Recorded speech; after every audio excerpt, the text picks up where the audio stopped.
Reportedly, the Afghan Interior Ministry says the Taliban has begun entering the capital Kabul from all sides. The Taliban now controls major cities.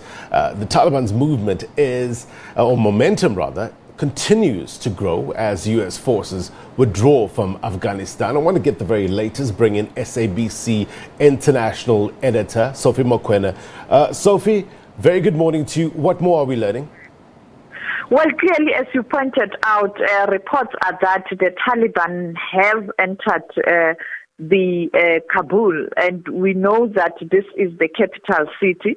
The president of Afghanistan still in denial, saying things are under control, but indicating that this is a dangerous situation. But they recently conquered the other important cities such as Kandahar. So it's no surprise that they are currently at the gates of Kabul. And we are told that there are negotiations with the American forces and the American administration about how to evacuate the American citizens and those Afghan citizens who are working at the U.S. Embassy and some of the international members or community members who are in Afghanistan. The U.S. helicopters have arrived and they are evacuating their citizens and those who are at the embassy. And the United States of America on Friday pleaded with the Taliban not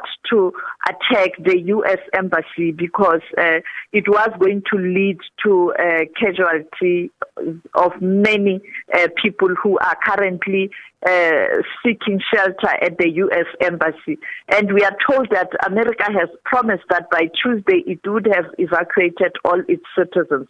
And now also reports that the Taliban themselves are saying that they are now negotiating a peaceful transfer of power with the authorities in Afghanistan, and that will avoid the bloodshed in that country. Give us context here, Sophie, with regards to why why President Joe Biden has decided to withdraw troops from Afghanistan.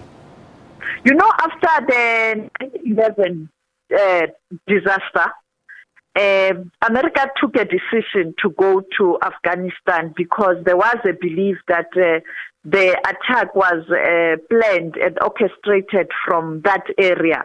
Now, since the deployment of American troops in Afghanistan, when Biden came into power, in fact, before, when he was campaigning, he indicated that he was going to bring back American soldiers in different parts of the world because there has been a heavy criticism in terms of the casualties they are suffering, but also the budget to keep them in these different parts of the world.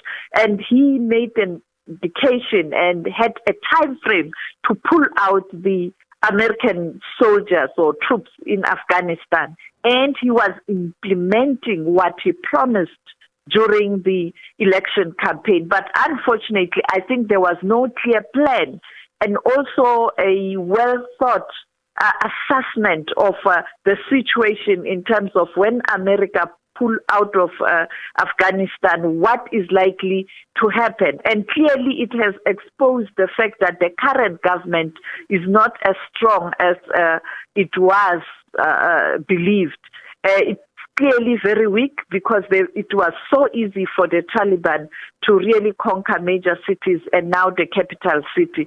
And we saw yesterday the United Nations Secretary General Antonio Guterres calling the international community to come up with the solution and pleading with the Taliban not to engage in a heavy fight where there will be a loss of life. And I think right now the negotiations at the gate of Kabul, it is around how to ensure that you don't kill many people. And clearly the Afghan troops are very weak and they cannot repel the Taliban. So it's done. It's a done deal.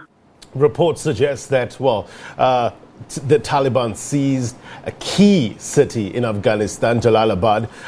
If, as reports suggest, that they take over Kabul, you saying it's a done deal, what happens next? It's just a matter of days. It's just a matter of days. It will be a done deal. And clearly, as you can see, there's no way the Afghan troops can repel the Taliban unless they get support from international community, either the NATO or bilateral with American forces or United Kingdom. But I haven't had a word from NATO. And, NATO, the North Atlantic Treaty Organization that brings together the many countries, powerful military, but there's no word yet. And it is only the United States of America and clearly the U.S. negotiating safe passage for the citizens of the United States of America and other international community representatives who are there.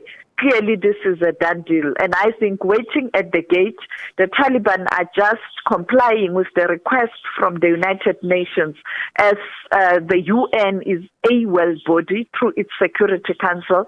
He's able to engage with all stakeholders, including when you have rebels, to try and negotiate maintenance of peace and protection of the lives of ordinary citizens, because that's the main function of the United Nations, to ensure that the citizens of the world are at peace or they are protected. And I think it's a done deal, Blaine. I mean, the president of Afghanistan is just in denial. His troops cannot. I mean, the 7 cities that have been captured by the Taliban, it is a huge number. And we saw people already fleeing Kabul, and therefore I can't see a way out of this unless there's some miracle somewhere. But America evacuating its citizens, it's simply saying, we cannot, we are done.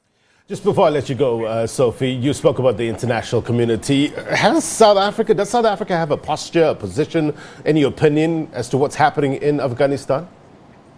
South Africa is mum, but I can clearly, without fear, indicate that when South Africa issue a statement, it will go along the lines that what is critical at this juncture is protection of lives of ordinary citizens. Secondly, South Africa will point out at what the position has always been there, that you don't invade a country and think you will find a lasting solution, and military intervention can never and it will never be lasting solution to any conflict.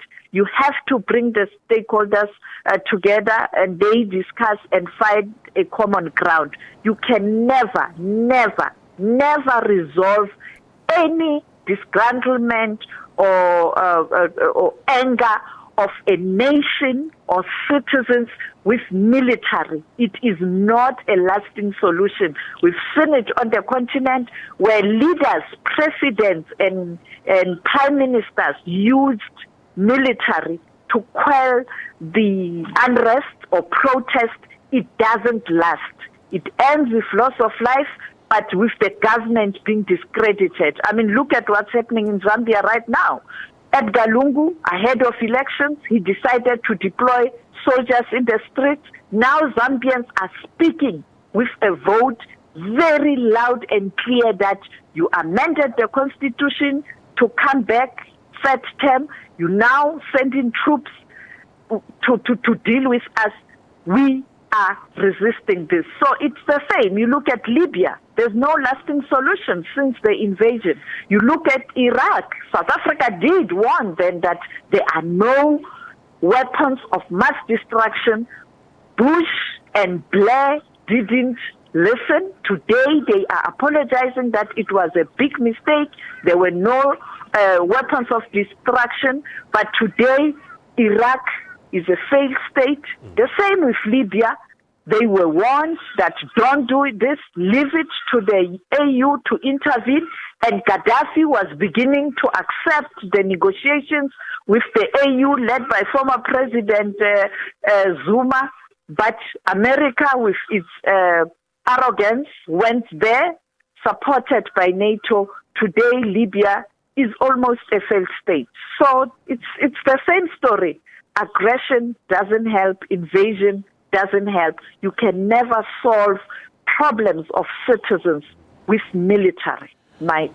Look, it's a developing story, no doubt. SABC's international editor, Sophie Mokoena, will keep us up to date with the very latest coming from that part of the world. The latest news just in reports suggest that the Taliban has entered the Afghan capital, Kabul.